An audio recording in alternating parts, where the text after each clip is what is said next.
What happens when the weakest member of the pack is rejected in front of everyone she's ever known? For Ilara Moonwhisper, life had always been about making herself smaller, quieter, invisible. As an Omega in the Silverpine pack, she spent her days caring for the Alpha's children, mending clothes, and keeping her head down while the pack hierarchy ground her into dust. But when Alpha Thorn Blackclaw publicly severed their mate bond at the Harvest Moon ceremony, choosing power and a strategic alliance over the destiny the moon goddess herself had written in the stars, everything changed. And what happens next? No one was prepared for. Not the pack that cast her out. Not the parents who'd hidden the truth. And certainly not the ancient prophecy that had been counting down to this exact moment for 1,000 years. The harvest moon hung fat and golden over the Silverpine pack grounds, casting long shadows across the ceremony circle where 300 wolves had gathered. Ilara stood at the edge of the crowd, her thin frame wrapped in a borrowed dress that had seen better decades. The fabric smelled of mothballs and someone else's happiness, and she tugged at the loose threads near the hem, trying to make herself even smaller than she already was. This was supposed to be the most important night of her life. The Harvest Moon ceremony was when the moon goddess revealed mate bonds to those who'd come of age. Ilara had turned 23 last week, and for months she'd felt something stirring in her chest whenever Alpha Thorn walked past. A pull, a recognition that went bone deep. She dismissed it as foolish fantasy. Alphas didn't mate with Omegas.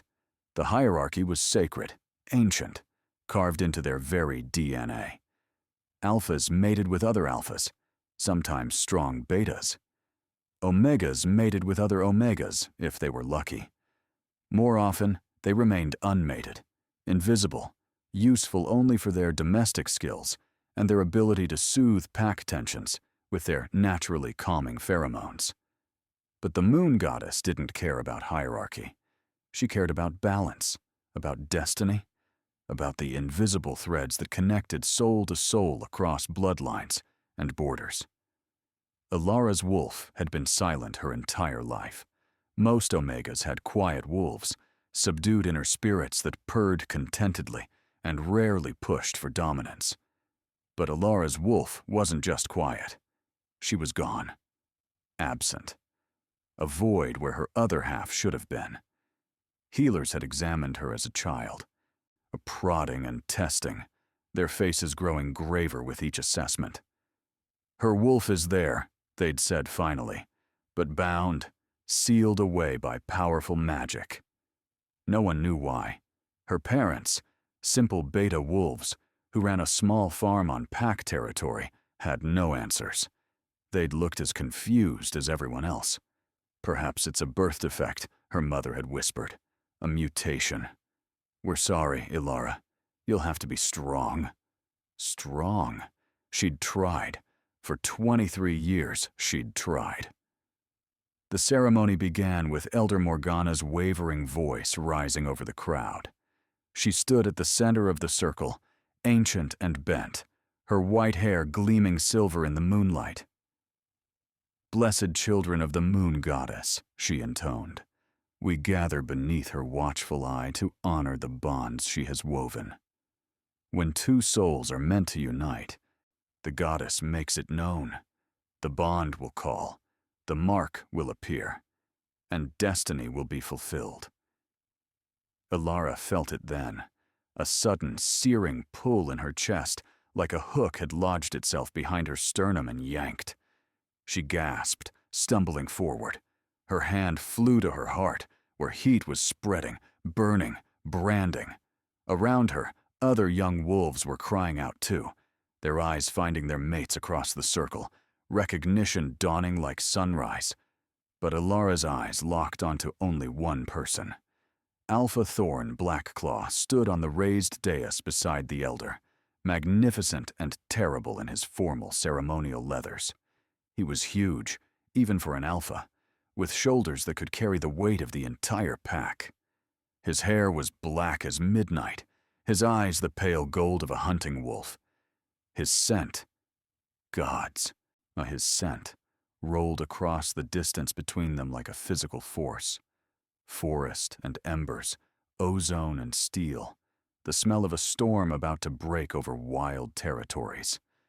And he was staring directly at her. The bond snapped into place between them like a rubber band pulled taut and released. Alara felt it slam into her chest, felt the mate mark beginning to burn on her skin just below her collarbone.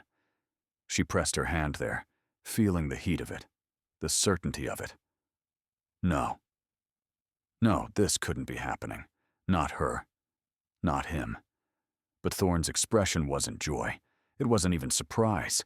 It was fury. His lip curled back from his teeth, his eyes flashing from gold to black, and back again as his wolf surged forward. The scent of his rage, bitter, acrid, like smoke and ash, washed over the entire gathering. "No," he said, and his voice carried across the stunned silence. "No." Elder Morgana turned to him, her milky eyes widening.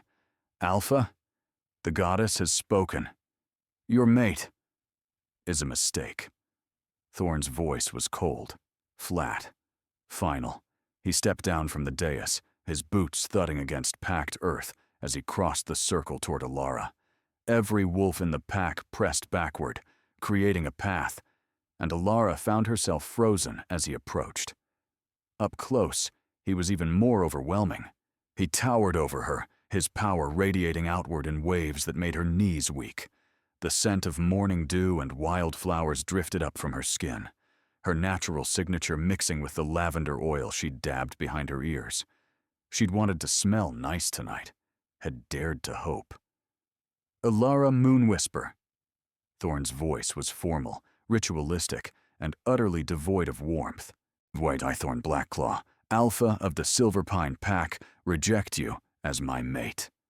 The words hit her like a physical blow. Around the circle, gasps erupted. Rejections were rare, nearly unheard of. To reject a mate bond was to spit in the face of the moon goddess herself, to invite her wrath and curse upon yourself and your bloodline. But Thorn didn't flinch. His eyes bored into hers, and behind them, Alara saw calculation, ambition, cold, ruthless determination. "I reject this bond," he continued, his voice rising. "I reject the goddess's choice. I choose my own path, my own mate, my own destiny. I will not be bound to weakness." The bond between them shuddered, straining against the rejection. Alara's mark burned hotter, the pain intensifying until she cried out. She clutched at her chest, feeling something vital beginning to tear. "War Alpha, please." Elder Morgana's voice was horrified. "You don't know what you're doing.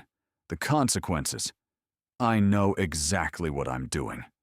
Thorn's hand shot out, gripping Alara's shoulder. His touch sent sparks racing across her skin, the bond fighting to solidify, to complete itself. But he was fighting back harder. "With the authority granted to me as Alpha, witnessed by the pack and the goddess herself, I sever this bond. I cast you out. You are no longer welcome in Silverpine territory." And then he pushed his alpha power into her. It felt like being torn apart from the inside. The bond shattered, fragmenting into 1,000 pieces of light and pain. Alara's mark flared once, brilliant and burning, and then faded to a dull silver scar. She screamed, the sound raw and animal, dropping to her knees as agony ripped through every nerve. She could feel it, the bond's death.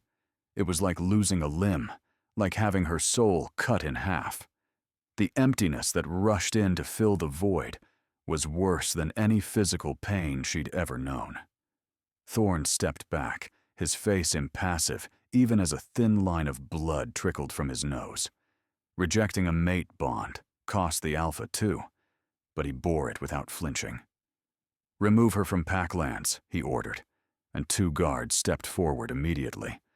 "Escort her to the border. She has until dawn to be gone." The guards hauled Alara to her feet. Her legs wouldn't support her weight, and they had to drag her, her borrowed dress trailing in the dirt. The crowd parted, wolves averting their eyes or staring with a mixture of pity and relief. Relief that it wasn't them, that they hadn't been the Omega unlucky enough to be mated to an Alpha who valued power over destiny. "Wait," Ilara's voice was hoarse, barely a whisper. "My parents, please, let me—" "Your parents agree with this decision." Thorne's words were clinical, emotionless. They understand that the pack's stability is more important than one individual's comfort. Ilara's head whipped around, searching the crowd until she found them. Her mother and father stood near the back, their faces pale, their eyes downcast. Her mother was crying, but neither of them moved. Neither of them protested. They'd known this might happen, had probably hoped it would happen. Better to lose a daughter than to risk the Alpha's displeasure. Better to sacrifice one than to threaten the safety of the many.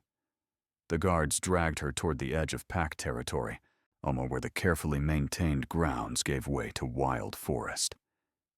It was late October, and the night air bit with the promise of the coming winter. Ilara had no coat, no supplies, no shoes, except the thin slippers she'd worn to the ceremony. "This is the border," one of the guards said gruffly as they released her. He was older, scarred across one eye, and something like guilt flickered in his expression. "I'm sorry, girl. Orders are orders." They left her there, alone in the darkness, and she heard them shift to wolf form and race back toward the pack grounds, back toward warmth and safety and belonging. Ilara stood swaying at the forest's edge, the cold seeping into her bones. Her chest felt hollow, scooped out and empty where the bond had been. Her mark throbbed with phantom pain, a reminder of what she'd almost had, what had been ripped away. She didn't know how long she stood there. Minutes, hours. Time lost meaning. Eventually, her legs gave out, and she collapsed onto the forest floor, dry leaves crunching beneath her. The temperature was dropping rapidly. She could see her breath misting in the air. Without her wolf, she couldn't shift, couldn't generate the body heat that would keep her alive through a freezing night. She was just human, fragile, mortal. Maybe that was for the best. Maybe this was mercy, in its own brutal way. A quick death from exposure, rather than a slow death from heartbreak and exile. The wind picked up, slicing through her thin dress. Ilara curled into herself, shivering violently. Above her, the harvest moon watched with cold indifference. The moon goddess had tried to give her a gift, and it had been rejected. Thus burned. Perhaps the goddess was angry. Perhaps she'd simply moved on to someone more worthy. Time passed in a haze of cold and pain. At some point, Ilara managed to crawl deeper into the forest, seeking shelter. She found a small clearing with a crumbling structure, maybe an old hunting lodge, long abandoned. Part of the roof had caved in, but one corner remained intact, protected from the worst of the wind. She huddled there as the temperature continued to drop. Her fingers were going numb. Her lips felt frozen. The shivering was becoming sporadic, her body running out of energy to generate heat. This was hypothermia. She'd learned about it once, in the basic survival training all pack members received. The cold would make her confused, drowsy. She'd fall asleep and never wake up. "This is it," she whispered to herself. To the absent wolf, who'd never answered her calls. To the goddess, who'd given her a mate only to watch him destroy her. This is how it ends. Her eyes drifted closed. The pain in her chest was fading, replaced by a strange floating sensation. Not warmth, exactly, but the absence of cold, the absence of everything. She thought she heard howling in the distance, but that was probably a dream. A hallucination brought on by dying brain cells and desperate hope. The howls grew closer, louder. She forced her eyes open, squinting into the darkness, and then she saw them. Wolves, massive wolves, moving through the forest like shadows come to life. Not pack wolves. These were bigger, darker, their eyes gleaming with an otherworldly light. 1, 2, 3. She counted them as they emerged from the trees, on forming a circle around her pathetic shelter. 4, 5, 6, 7, 8, 9, 10. 10 enormous wolves, each one radiating power that made even unconscious, dying Alara's instincts scream. These weren't normal wolves. They weren't even normal shifters. They were ancient, primal, wrong and right and terrifying all at once. The largest of them, a massive beast with fur so dark it seemed to swallow light, approached her directly. His eyes were silver, glowing like moons themselves. He was easily twice the size of any alpha she'd ever seen, with fangs as long as her forearm. This is it, Alara thought distantly. They're going to eat me. At least it'll be faster than freezing. But the great wolf didn't attack. Instead, he lowered himself to the ground beside her, his massive body radiating heat. The other 9 wolves moved in closer, forming a tight circle around her, pressing their warm fur against her frozen skin. They were protecting her, warming her, saving her. Alara's last conscious thought before she slipped under was confusion. Why? Why would these creatures help her? The enormous dark wolf shifted his head, placing his muzzle near her ear, and she heard, no, felt, words resonating in her mind, ancient and powerful and patient. We've been waiting for you. Consciousness returned slowly, reluctantly, dragged up from depths darker than any normal sleep. Alara became aware of warmth first, then softness, furs and blankets piled around her, then smell, pine and wood smoke, aged stone, something else, something wild and vast and older than the mountains themselves. She forced her eyes open. She was lying in a bed, an actual bed, and not a pile of leaves, in what appeared to be a massive stone room. The walls were carved directly from rock, ancient runes etched into their surfaces in patterns that hurt to look at directly. A fire crackled in an enormous hearth, and the ceiling soared overhead, supported by pillars that seemed to be living trees somehow merged with the stone. This wasn't Silverpine territory. This wasn't anywhere she'd ever heard of. You're awake. The voice was deep, resonant, with an accent she couldn't place. Old. Formal. Alara turned her head and found a man standing near the window. He was tall, broad-shouldered, with silver-streaked hair pulled back from a face that was all sharp planes and old scars. His eyes were the same silver she'd seen glowing in the darkness, the eyes of the massive dark wolf who'd spoken in her mind. But he was wearing simple clothes, dark pants and a loose shirt. But he moved with a lethal grace that spoke of centuries of training, of wars fought and won, of power held so long it had become as natural as breathing. "Who are you?" Alara's voice came out as a croak. Her throat was raw, probably from screaming during the bond severing. "I am Kyle Winterfang," the man said, and his name alone sent a shiver down her spine. "Commander of the Shadow Guard. And you, Alara Moonwhisper, are the one we've been seeking for 23 years. I don't understand." Alara tried to sit up, but her body protested. Everything ached, deep into her bones. "What do you want with me?" Kyle moved closer, his steps silent on the stone floor. His scent washed over her, aged oak and winter snow, pine and the electrical charge of an approaching storm. It was intoxicating, grounding. Nothing like Thorn's aggressive dominance. This was different. Older. Stronger. "Tell me," he said softly, "have you ever heard the prophecy of the matriarch of the North?" Alara shook her head. I'm just an Omega. I don't know anything about prophecies." "You're not just anything." Another voice, female this time, warm with amusement. A woman appeared in the doorway, tall, muscular, with copper hair and eyes like molten gold. She carried herself like a warrior, with twin blades strapped to her back. "She doesn't know, Kyle. Look at her. They bound her completely." "Bound me?" Ilara's hand went to her chest, where her wolf should be stirring, where there was only emptiness. "What are you talking about?" Kale sat down on the edge of the bed, his weight barely denting the mattress. "Your parents," he said carefully, "were not your birth parents. They were your guardians, charged with keeping you hidden and safe. And they were given explicit instructions to bind your wolf, to suppress your power, until the time came for you to claim your birthright." The words didn't make sense. Couldn't make sense. No. My parents are farmers. Simple beta wolves. They were paid handsomely by the Northern Council to hide you."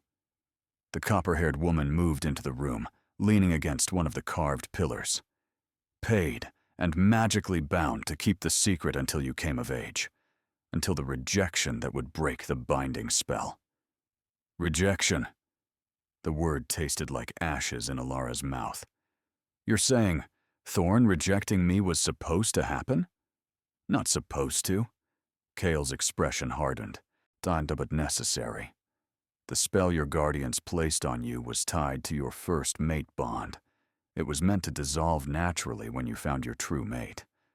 But instead, he gestured to her chest, where the silver scar of the rejected bond gleamed faintly. The violent severing shattered it completely. Ilara's mind was reeling. True mate, binding spells, Northern Council. I don't understand any of this. Why would anyone bind my wolf? Why would anyone hide me? Kyle and the woman exchanged a look. Then Kyle stood, moving to a carved chest against the far wall. He opened it and withdrew something wrapped in dark cloth. When he unfolded it, Ilara saw a book, ancient, leather-bound. The pages yellowed with age. "This," he said, "is the Codex of the Moon. It contains every prophecy the goddess has ever gifted to our kind."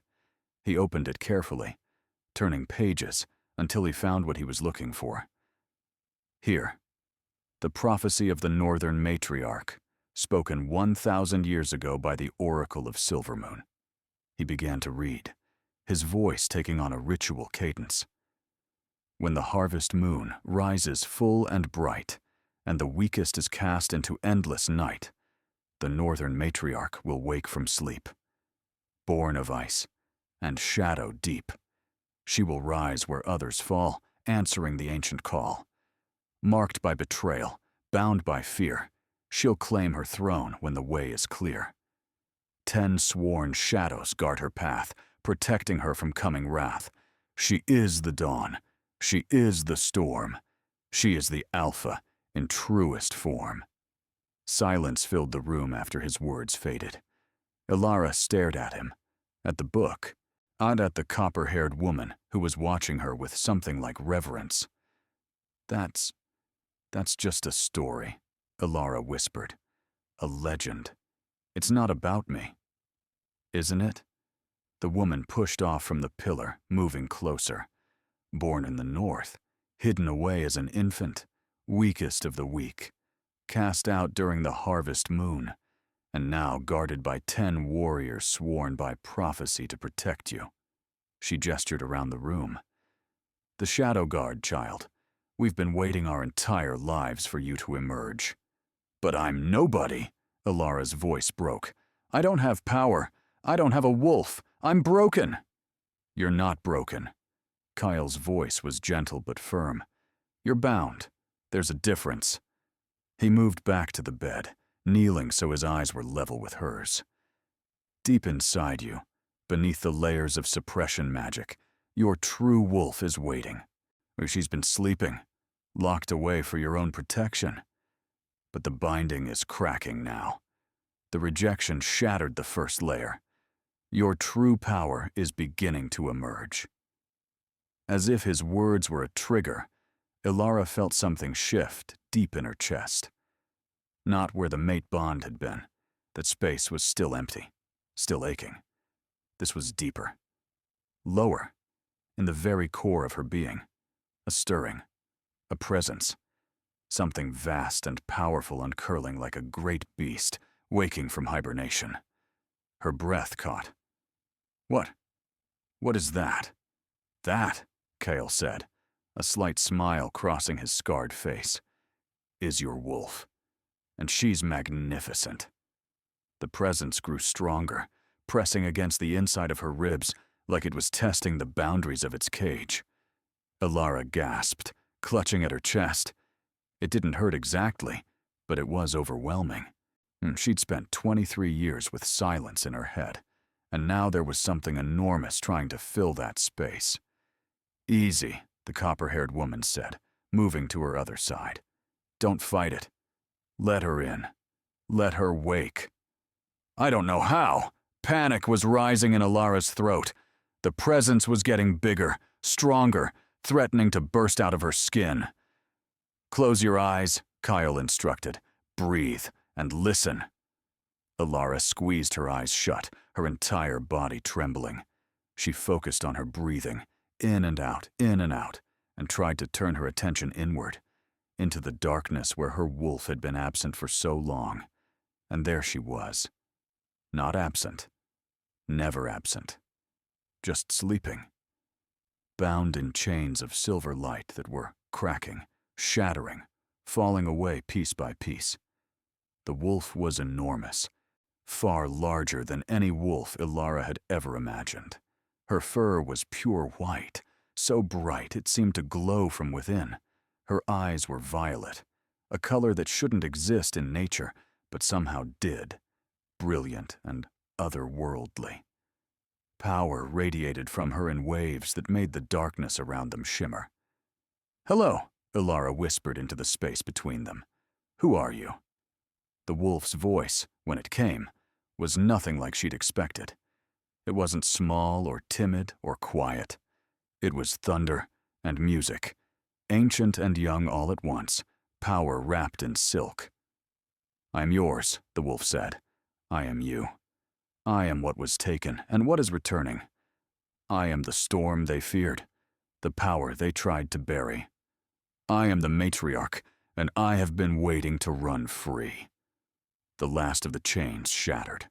Power exploded outward from Ilara's core, rushing through her veins like liquid lightning. Her back arched off the bed, her mouth opening in a silent scream as magic, pure, raw, untamed magic, flooded her system. The mark on her chest blazed to life, not silver anymore, but brilliant violet, forming the shape of a wolf's head crowned with moon phases. Around her, the room itself seemed to respond. The carved runes on the walls lit up, glowing with the same violet light. The fire in the hearth roared higher, flames dancing with colors that had no names. Kyle and the woman stumbled back, their eyes wide with awe. "Moon above," the woman breathed. "The prophecy was understated." Ilara's body was changing.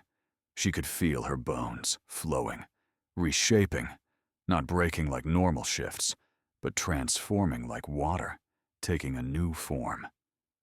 Fur erupted across her skin, white and lustrous. Now her senses exploded outward. She could hear heartbeats in distant rooms, smell the unique signatures of dozens of wolves throughout the compound, feel the very pulse of the earth beneath the stone floor. She fell forward from the bed, landing on 4 massive paws. The world had shifted, everything sharper and clearer and more vibrant. She was huge. She could tell even without a mirror. Her shoulder came up to where Kale's chest would be if he were standing, and he was a tall man. Her paws were the size of dinner plates, tipped with claws that gleamed like ivory. She turned her head, catching sight of herself in a polished shield hanging on the wall. Her wolf form was nothing like she'd imagined. White fur covered her from nose to tail, unmarked except for the violet marking on her chest that mirrored her human form. Her eyes glowed with inner light, the same impossible violet. She was beautiful, terrible, a creature of myth and legend, a howl built in her chest, primal and pure. She couldn't contain it, didn't want to contain it. She threw her head back and let it loose, and the sound shook the very foundations of the building. It rang out across the compound, through the forest, probably for miles in every direction. It was a declaration, an announcement, a challenge, and a promise all at once. Behind her, she heard movement. Kyle had shifted too, his massive dark wolf form even more impressive in person than it had been in the forest. The copper-haired woman shifted as well, her wolf a burnished gold with battle scars across her flanks. But Alara was larger than both of them, larger than any wolf she'd ever seen. Even in the history books that detailed the legendary dire wolves of ancient times. "You are the matriarch," Kale's voice resonated in her mind, clear and strong. Pack bonds were forming between them, threads of connection that thrummed with power. "You are what was prophesied, what was lost, what is now found." The door burst open, and 8 more wolves poured into the room, shifting mid-stride into their human forms. Men and women, all warriors by the look of them, all staring at Alara with expressions of wonder and reverence. "Is it really her?" one of them asked, a tall man with midnight skin and silver eyes. "It's her," the copper-haired woman, still in wolf form, confirmed. "The prophecy is fulfilled. The matriarch has awakened." As one, all 10 warriors dropped to one knee, their heads bowed. Even in wolf form, Kale lowered himself in a gesture of submission and respect. "We are yours," they said in unison, their voices resonating with magical weight. "The Shadow Guard pledges itself to the Northern Matriarch. Your enemies are our enemies. Your battles are our battles. Your throne is our sacred charge. This we swear by moon and blood and ancient vow." Alara felt the oath settle over her like a mantle, weaving itself into the pack bonds forming between her and each warrior. She could feel their individual essences now, their sense, their emotions, their unwavering loyalty. She shifted back to human form, the transformation as smooth as water, and found herself standing naked in the center of the room. The copper-haired woman quickly threw a robe around her shoulders, and Alara clutched it gratefully. "I don't understand," she said, her voice shaking. "How can I be this? You were never just anything." Kyle had shifted back as well, and he rose from his kneeling position with fluid grace. "You are Princess Alara Silvermoon, daughter of the Northern King and Queen, hidden away as an infant when war threatened to destroy our territories. Your parents, your true parents, died defending the North from invaders. But before they fell, they ensured you would be protected, hidden until you were strong enough to claim your inheritance." The name resonated in Alara's chest. Silvermoon, not Moon Whisper. That had been a false name, a disguise. She was Silvermoon. She was Northern royalty. "The Silver Pine Pack," she whispered, pieces clicking into place. "They were named after the North, no, after my family's territory. After they stole it." Anger colored Kyle's voice for the first time. "When your parents fell, the Southern Packs moved in, claiming the Northern territories as spoils of war. They divided the land among themselves, including the ancestral Silver Moon forests. Thorn Blackclaw's great-grandfather was one of those who partook in the theft. And they knew who I was?" Horror was creeping up Alara's spine. "My guardians, they knew?" "They knew enough." The copper-haired woman stepped forward. "I'm Lyra, by the way." Kyle second. And yes, your guardians knew you were important. They were given a story about you being a minor noble's child, someone who needed protection, but not the full truth. The binding spell was placed on you with their consent, but they believed it was temporary. They thought, when you came of age, someone would come to release you properly. But no one came, Ilara said softly, because you couldn't find me. You were searching, but the spell was too strong. Exactly. Kyle moved to the window, gazing out over what Ilara now realized was a massive compound built into a mountainside. We've been searching for 23 years, following rumors, prophecies, tracking bloodlines. And then, 3 nights ago, Lyra felt it. A massive surge of power during the harvest moon. We knew immediately what it meant. A binding spell shattering. We came as fast as we could.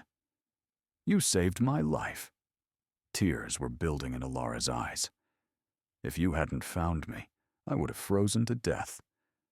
The prophecy said we would find you at your lowest point. Lyra's voice was gentle, cast into endless night. We were always going to find you, Princess. The goddess made certain of that. Princess. The word felt foreign and right all at once. Ilara sank down onto the edge of the bed, her legs suddenly unable to support her weight. What happens now? Everyone thinks I'm dead. Everyone thinks I'm just a failed Omega who couldn't handle rejection. Let them think that. A new voice spoke from the doorway. Another member of the Shadow Guard stepped inside, an older woman with steel-gray hair and eyes like chips of ice. Let them believe you weak and broken. It will make your return all the more devastating. Return? Ilara looked up. I can't go back there. Not yet. Kale returned to stand before her, his expression serious. First, you need to learn to control your power. You've just awakened. Your wolf is strong, but she's also wild, untrained. You could hurt someone accidentally if you don't learn control. How long will that take? As long as it needs to, Lyra smiled. But I'd guess weeks, not months. You're powerful, Ilara. That means you'll learn fast. Weeks. Ilara's heart clenched at the thought. But what was the alternative? Go back to Silverpine as she was now, wild and uncontrolled. And what? Challenge Thorn? She'd be killed immediately, prophecy or not. Okay, she said finally. Teach me. The days that followed blurred together in a haze of training and discovery. Ilara learned to shift at will, the transformation becoming smoother each time. She learned to control the massive surge of power that came with her wolf, to channel it rather than let it explode outward uncontrolled. She learned to fight, on both in human and wolf form, training with each member of the Shadow Guard until her muscles screamed and her bones ached. Kyle was her primary trainer, and she quickly learned that he was a patient but exacting teacher. Again, he would say, no matter how many times she'd already practiced a move, you can do better. And she could. That was the amazing thing. Every day she grew stronger, faster, more confident. The Omega who'd spent her life making herself small was gone, replaced by a woman who was learning to take up space, to command attention, to unleash the power that had been locked away for so long. The Shadow Guard became her family in a way the Silverpine Pack had never been. She learned their names, their stories, their individual scents and signatures. There was Kyle, of course, whose scent of aged oak and winter snow had become as familiar as her own. There was Lyra, who smelled of copper and summer rain, and whose laugh could light up entire rooms. There was Marcus, the midnight-skinned warrior who smelled of sandalwood and smoke, and who could track anything across any terrain. There was Vera, the steel-haired woman who smelled of iron and ice, and who taught Ilara the politics of pack leadership. There was Finn, young and eager, who smelled of fresh grass and morning dew, and who could scout ahead for miles without being detected. And 5 others. Thorn, not the alpha, a different Thorn, older and kinder, who smelled of honey and stone. Diana, who smelled of roses and steel. Rowan, pine and earth. Ash, smoke and spice. And little Nyx, the youngest, barely 18, who smelled of night-blooming jasmine and moonlight. 10 warriors, each sworn by ancient oath to protect her, each willing to die for her without hesitation. But it wasn't just duty she felt from them, it was love. Real, genuine affection. They joked with her during meals. They pushed her during training, but also knew when to let her rest. They told stories around the fire in the evenings, tales of the old North, of the kingdom that had been and would be again. And then there was Cale. Ilara tried not to think about what she felt when he was near. Tried not to notice how her heart raced when he smiled, rare as that was. Tried not to pay attention to the way his scent made her wolf purr with contentment, the way his presence made her feel safe and challenged and alive all at once. She'd been rejected by her fated mate. The bond Thorn had severed was supposed to be sacred, unbreakable. And yet here she was, feeling things for Cale that had nothing to do with mate bonds or mystical connections. This was choice. Pure, simple choice. One evening, 3 weeks after her awakening, Ilara sat on the balcony outside her room, watching the sun set over the mountains. The northern compound was breathtaking, carved into the living rock, surrounded by ancient forests, overlooking valleys that stretched for miles. This was her ancestral home, her birthright. "Your thoughts are loud tonight." Kyle's voice came from behind her, and she turned to find him leaning against the doorframe, his arms crossed over his broad chest. "Just thinking about how much has changed," Ilara said softly. "A month ago, I was nobody, but now I'm supposedly a princess with 10 warriors sworn to protect me, and power I'm still learning to control. You are a princess." Kyle moved to join her, settling against the railing with easy grace. "Not supposedly. You carry the northern bloodline. You wield the matriarch's power. That makes you royalty, regardless of whether you wear a crown. I don't feel like royalty." Ilara pulled her knees up to her chest, wrapping her arms around them. "I feel like I'm playing dress-up. Like any moment, someone's going to realize I'm still just Ilara the Omega and send me back to scrubbing floors." That's the trauma talking. Cale's voice was gentle. 23 years of being told you're lesser, being treated as worthless. That doesn't disappear in a few weeks. But it's not truth, Ilara. It never was. She looked at him, but really looked at him. He was handsome in a rough, dangerous way, with scars that told stories of battles won and lost. But more than that, he was solid, steady, a rock she could lean against when everything else felt uncertain. "Can I ask you something?" she said quietly. "Anything." "Why me? Why have you dedicated your life to finding me? You could have had your own pack, your own territory. You're powerful enough to be an alpha anywhere. But instead, you've spent decades searching for a prophecy that might not even be real." Cale was quiet for a long moment, his silver eyes distant. When he spoke, his voice carried the weight of old grief. "Because I failed once before," he said. "I was there the night your parents died. I was young, barely more than a pup myself, but I was part of the palace guard. And when the attack came, I wasn't strong enough to protect them. I watched them fall, watched the northern kingdom crumble. You were a child," Ilara whispered, her heart aching for him. "You couldn't have." "I know." His smile was sad. "Rationally, I know. But that doesn't change the guilt. Doesn't change the vow I made over their bodies that night. I swore I would protect their daughter.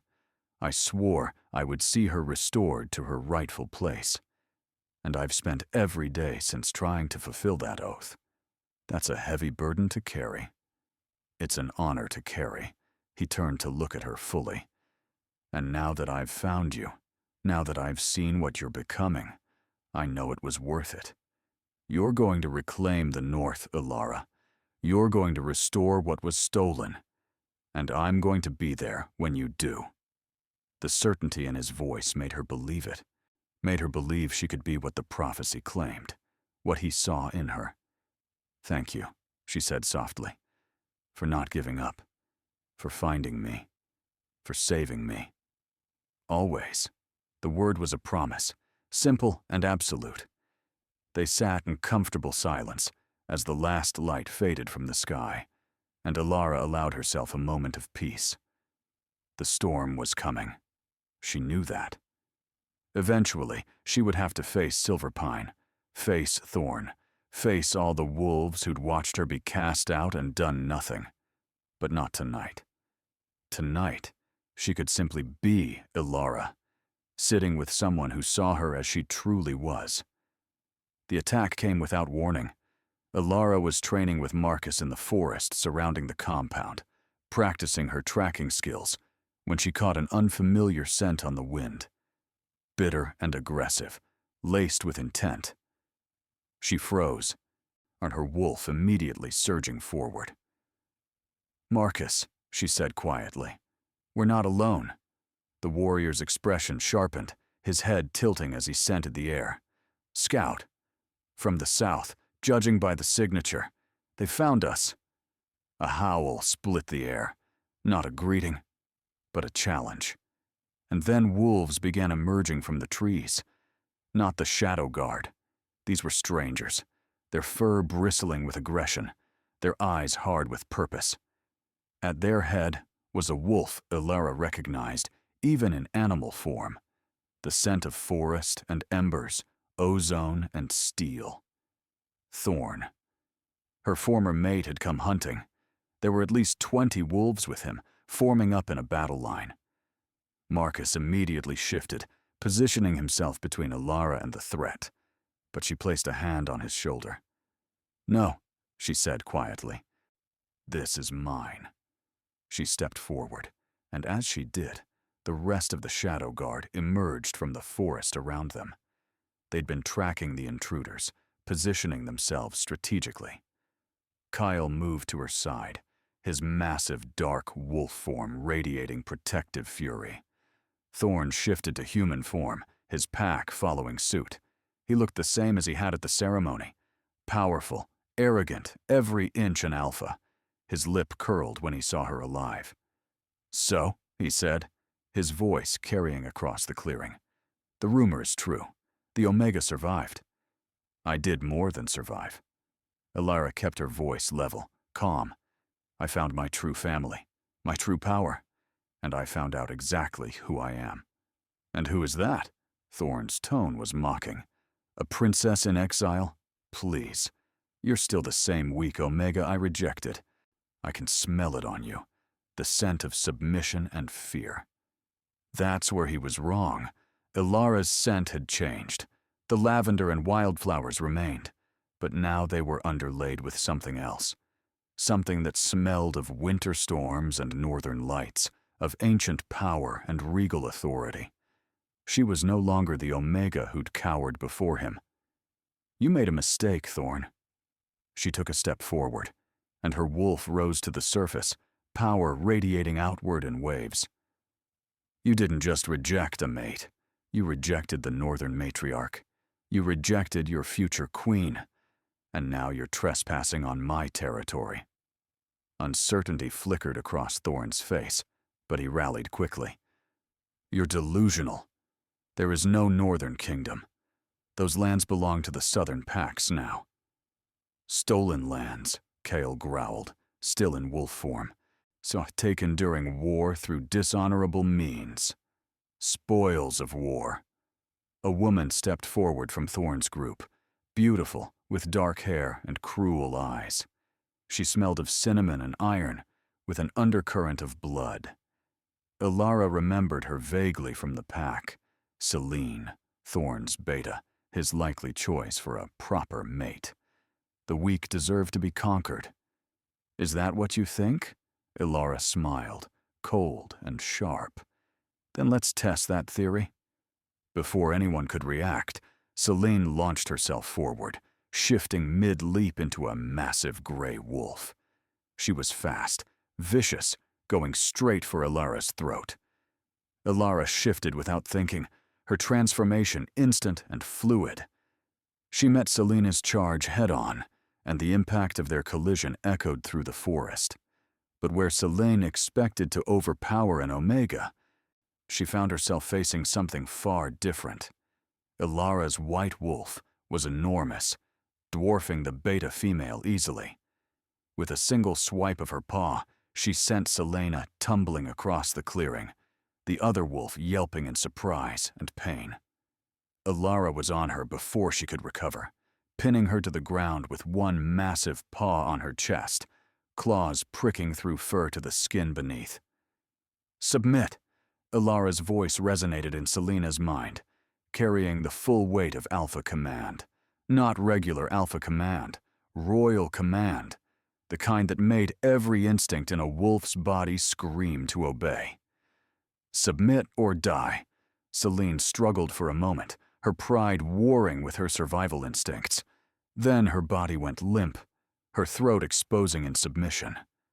Around the clearing, several of Thorn's wolves whimpered, the power radiating from Ilara making them instinctively want to kneel. Ilara released Selene and shifted back to human form, standing naked and unbothered in the center of the clearing. Lyra quickly tossed her a cloak, which she wrapped around herself with regal grace. "Anyone else want to test me?" she asked, her voice carrying to every wolf present. Silence. Even Thorn looked shaken, his eyes wide as he took in her transformed presence. The Omega he'd rejected was gone. In her place stood something he'd never imagined. True royalty, power incarnate. "The Shadow Guard," Thorn whispered, his eyes moving to Kyle and the others. "The legend. It's true. All of it's true." Kyle shifted back to human form, moving to stand beside Ilara. "The prophecy, the hidden princess, the return of the North, all of it."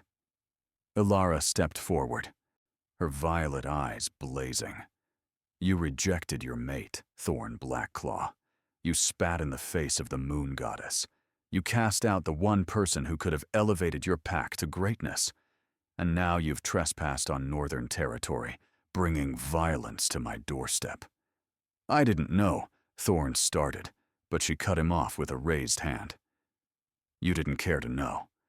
You saw weakness and rejected it without question. You chose ambition over destiny, power over purpose. And now, you will face the consequences." She could kill him.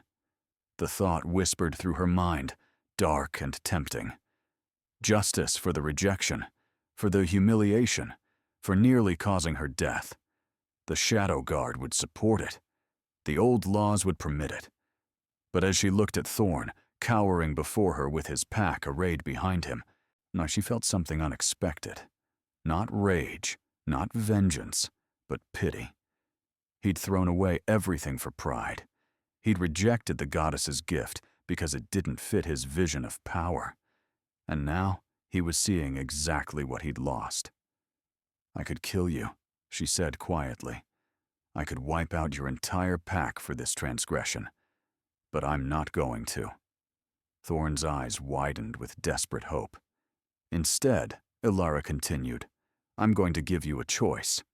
Kneel now. Swear fealty to the Northern Matriarch and the kingdom she represents.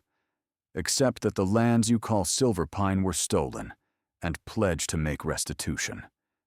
Do this, and you and your pack may remain on those lands as my vassals, under Northern rule." "And if I refuse?" Thorn's voice was barely a whisper. "Then you are banished from all Northern territories. You and everyone who follows you will be declared rogue, stripped of pack protection, hunted if you return. Choose quickly, Alpha. My patience is not infinite.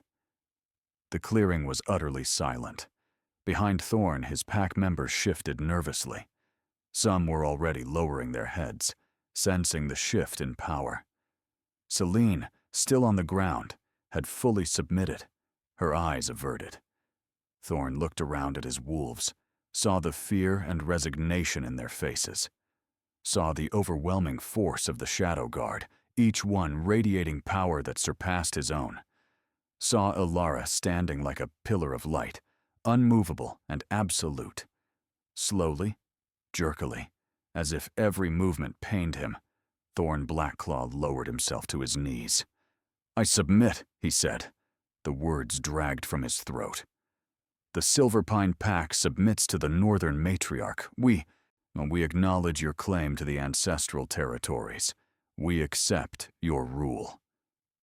One by one, the rest of his pack followed, dropping to their knees or bellies, heads bowed in submission. The scent of their surrender filled the air. Resignation, fear, and grudging respect. Ilara approached Thorn, her bare feet silent on the forest floor. She placed a hand on his head, and power surged from her palm, sealing the oath with magic that would burn any who broke it. "From this moment forward," she declared, her voice resonating with authority that seemed to come from the earth itself, "the Silverpine Pack serves the North. You will help rebuild what was destroyed. You will aid in restoring the Northern Kingdom. And you will never again raise a hand against those you deem weak, for you have seen what power can hide beneath submission." "Yes, I'm my matriarch," Thorn said, and the title sounded like ash in his mouth. Ilara stepped back, her violet eyes scanning the gathered wolves. "Go. Return to your territory. I will send representatives within the month to begin the transition." "And Thorn?" She waited until he looked up at her. "Be grateful I chose mercy over justice. The Moon Goddess may be forgiving, but she does not forget." The Silverpine wolves rose and fled, shifting mid-run, desperate to escape the overwhelming presence of the Northern Matriarch and her guard. Within moments, the clearing was empty except for Ilara and the Shadow Guard. Ilara's legs suddenly gave out, and Kyle caught her before she hit the ground. The adrenaline was fading, leaving her shaking and exhausted. "That was incredible," Lyra breathed, approaching with wide eyes. "You didn't just defeat them, you claimed them. You showed more strength and wisdom than most alphas demonstrate in a lifetime." "I thought I was going to pass out," Ilara admitted, leaning against Kyle's solid warmth. "But you didn't." Kyle's voice was proud, his hand gently brushing hair from her face. "You stood firm. You showed them exactly what a true leader looks like." Marcus shifted back to human form, grinning widely. "Did you see Celine's face when you pinned her? I thought she was going to die of shock before you even demanded submission." "The whole pack is going to be talking about this for years," Nyx added, bouncing with excitement. "The day the matriarch rose and conquered without spilling a single drop of blood. The old kings would be proud," Vera said quietly, and there was emotion in her normally stoic voice. "Son, you are your parents' daughter, princess, powerful and merciful in equal measure." Ilara looked around at her guard, at these 10 warriors who'd given up everything to find her, to protect her, to help her become who she was meant to be. And she felt love swell in her chest, so intense it hurt. "Thank you," she whispered. "All of you. I couldn't have done this without you." "You could have," Kyle said softly, "but you'll never have to. We're yours, Ilara, now and always." That night, the Shadow Guard held a celebration in the compound's Great Hall. The room was massive, carved from living stone, with long tables and a fireplace large enough to roast an entire elk. Food appeared from the kitchens: roasted meats, fresh bread, vegetables from the greenhouse, and mead that tasted of honey and summer. Ilara sat at the head of the table, with Kale on her right and Lyra on her left, and for the first time in her life, she felt like she belonged, not as a servant or an afterthought, but as the center, as someone valued and loved and necessary. The warriors told stories, each trying to outdo the others. Marcus recounted the time he'd tracked a rogue wolf across 3 territories for a week. Diana described a battle she'd fought during the last territorial war, outnumbered 5-1. Even quiet, Rowan shared a tale of the time he'd accidentally courted a bear, thinking it was a particularly large wolf. Laughter rang through the hall, echoing off ancient stones. This was what a pack should be, Ilara realized. Not hierarchy and submission and fear, but love and loyalty and chosen family. As the evening wore on, people began to drift away, or heading to their rooms or the guard posts. Eventually, only Ilara and Kale remained, sitting before the dying fire with glasses of mead. "Can I ask you something?" Ilara said quietly, emboldened by the drink and the warmth and the success of the day. "Anything," Kyle replied, as he always did. "Do you believe in fated mates?" He was quiet for a moment, his silver eyes reflecting firelight. "I believe the goddess sometimes brings souls together that are meant to be," he said carefully. "But I also believe she gives us choice, free will, the ability to choose our own path, our own love. Even after she's declared a bond?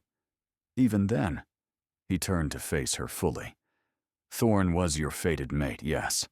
The goddess wove that connection. But he chose to reject it. And you," he reached out, his hand cupping her cheek gently. "You deserve someone who chooses you, every day. Not because the goddess commanded it, but because you're extraordinary, powerful, brave, beautiful in ways that have nothing to do with physical appearance." Ilara's breath caught. "Kale, I'm not your fated mate," he continued softly. "I can't offer you that mystical bond, that certainty that you're meant to be together. But I can offer you choice. If you want me, Ilara, I'm yours. Not because of prophecy or destiny, but because I choose you. And I will keep choosing you every single day, for as long as you'll have me." Tears pricked Ilara's eyes. This was what she'd craved her entire life. Not magical bonds or destined connections, but genuine choice. Someone who saw her fully and chose her anyway. "I choose you too," she whispered. "Fated bond or not. I choose you, a Kyle Winterfang." He pulled her close, and when their lips met, it wasn't explosive or magical or marked by the goddess. It was simply right. A choice freely made, a connection freely formed. When they finally pulled apart, Ilara was smiling wider than she could remember. "So," she said, "does this mean I have a mate? If you'll have me as yours." Kale's expression was soft, vulnerable in a way she'd never seen. "I know I'm older, scarred, probably too rough around the edges." She silenced him with another kiss. "You're perfect," she said firmly. "And yes, you're mine. My chosen mate. My partner." A new mark bloomed on her chest, just above where the rejected bond had scarred. This one was different. Not forced or painful, but warm and gentle. It formed slowly, shows a beautiful silver pattern that looked like intertwined wolves dancing beneath a moon. Kyle's mark appeared in the same place on his chest, matching hers perfectly. "The goddess approves," he murmured, touching the mark with wonder. "She's blessing our choice." "Of course she does," Ilara laughed, joy bubbling up from deep within. "We're choosing each other freely. That's what she wanted all along." They stayed by the fire until the last embers died, talking and planning and simply being together. And when they finally retired to Ilara's room, it was with the comfortable ease of two people who'd found their perfect match. The days that followed brought new challenges and new triumphs. Word of the confrontation spread quickly through the supernatural community. The northern matriarch had returned. The prophecy was fulfilled. The old kingdom was rising again. Packs began to arrive, seeking audience. Some came to swear fealty, recognizing Ilara's rightful claim to the northern territories. Others came to negotiate, to establish alliances, to secure their own positions in the new order. Ilara handled each with grace and growing confidence. She was learning to be a queen, to balance mercy with justice, strength with compassion. The Shadow Guard supported her through it all, advising but never controlling, protecting but never smothering. 1 month after the confrontation, Ilara stood before the ancient throne in the compound's throne room. It was carved from a single piece of black stone, inlaid with silver that formed the phases of the moon. Her parents had sat here once, her grandparents before them. 1,000 years of northern rulers had commanded from this seat. Now it was hers. The representatives from every major pack in the region were gathered, including a very subdued Thorn Blackclaw and his beta. The Shadow Guard stood at attention, forming an honor guard, and at Ilara's side, wearing his own ceremonial armor, stood Kale. "We are gathered here," Elder Morgana said. She'd traveled from Silverpine specifically for this ceremony, seeking to make amends for not stopping Thorn's rejection, to witness the coronation of Ilara Silvermoon, rightful heir to the Northern Throne, fulfillment of prophecy, the matriarch who was lost and is now found. The elder approached with a crown, ancient, wrought from silver and moonstone, passed down through Ilara's bloodline for generations. She placed it on Ilara's head, and power surged through the room, the crown recognizing its true bearer.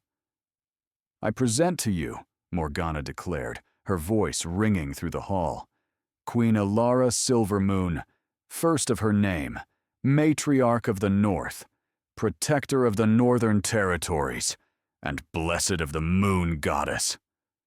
As one, every wolf in the room dropped to one knee, heads bowed in respect and submission. Even Thorn, his face a mask of regret and resignation, knelt before the woman he'd rejected. Ilara stood, letting the moment sink in.